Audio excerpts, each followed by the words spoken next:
Alam mo bang milyong-milyong Pilipino ang walang trabaho ngayon?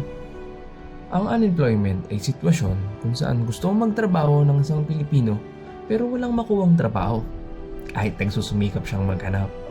Ayon sa Philippine Statistics Authority o PSA, umabot sa halos 2 milyon ang bilang ng mga walang trabaho sa Pilipinas ngayong 2025. Pero hindi lang ito basta numero ha.